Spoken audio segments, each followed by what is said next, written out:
Good morning. So, I just left the gym, right? I took this class called Booty Yoga, B-U-T-I, not regular booty. But it was one part during the class where we had to do this pose that was like a hip release. And while we was doing the pose, the instructor said, don't forget to tell your hips and your body that it's okay. Like, it's okay to release. It's okay. You're in a safe space. And that really just hit home for me. Like, because y'all know I've dealt with anxiety and tension and stuff like that. And, you get to the point where your body starts to hold certain emotions and certain fear and certain tension, even when you're not thinking about it consciously.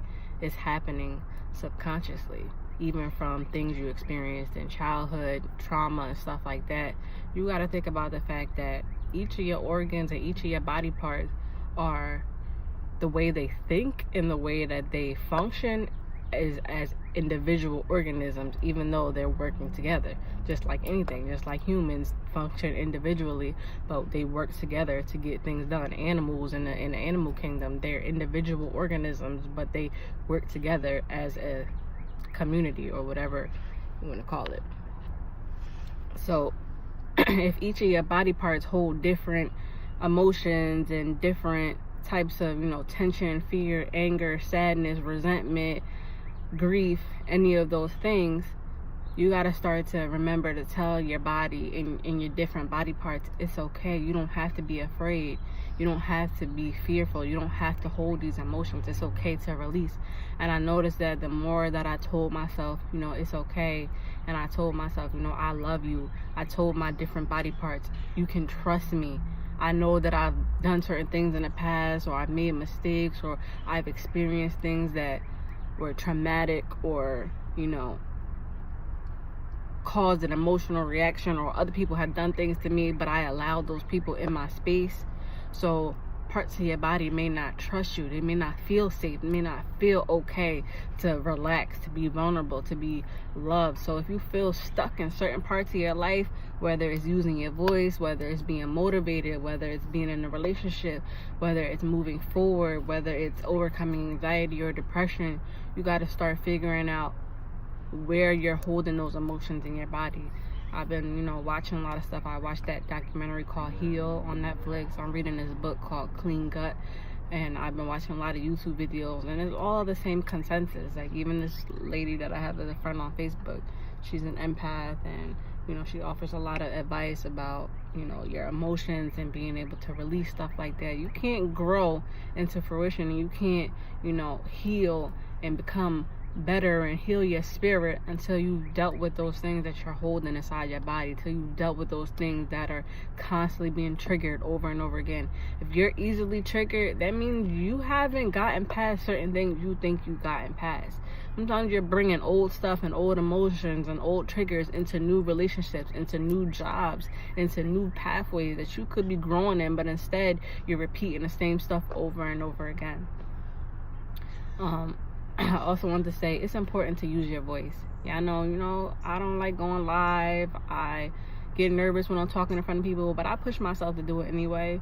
I try to do what I got to do regardless. I told you I had bought my business cards, and for me, I'd rather just leave them around the gym, handing to people, discreetly, instead of opening up my mouth and actually having conversations with people. But after the yoga class, I had it was only me and one other girl and the instructor, I guess because it was a morning class. But I mentioned to her like what I felt, because I felt overwhelmed when she said that, and I was able to tell my body it's okay to relax, it's okay to let go. And the other girl was like, wow, I didn't even think about that, but I have been going through a lot. And I felt like me speaking up created a whole conversation. We sat there and talked for like 15 minutes. I told them about the documentary. I told them about my blog and everything that I was feeling and telling, and we were talking to each other about the mind-body connection, how everything is related. You can't experience one thing in some part of your body, or emotionally, mentally, physically, and not think that it's not all related.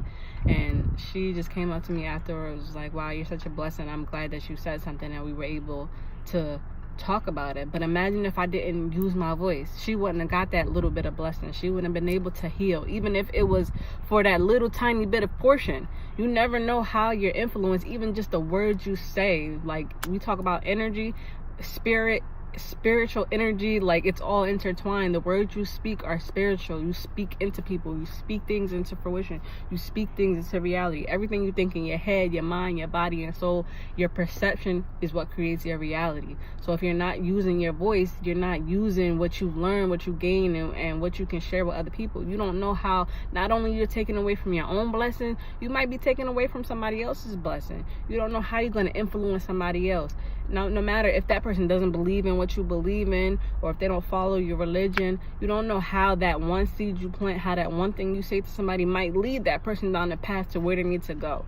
Everybody's going to grasp a concept and learn what they need to learn and build that relationship with God or themselves or whoever when they need to. So let's get off the trip of trying to force people to believe in things or telling them you wrong, and just continue to inform, educate, and love people. Okay, I was all in, but you know, that's, if I could say anything, take the initiative to be compassionate and to love. Be intentional. I started the first video I ever did, the first thing I talked about was being intentional. Be intentional in everything you do. Even if you're working out, even if you're eating better, even if you're going to have a conversation with somebody, what's your intention? God looks at the true intentions of the heart, and only you and God know what the intentions of your heart are. And if you don't know what your intentions are, you need to start keeping track. You need to start writing it down. You need to start being wary, because even though you might think you might be doing something good, you can look deeper and find out that your intention is not as good as you thought it was. And that can play a role in the karma, the energy you put out, the energy you get back, because it's not what you actually do, it's your intention behind what you're doing. So be intentional. Have a good weekend, y'all. Have a good day. Just wanted to share that with y'all.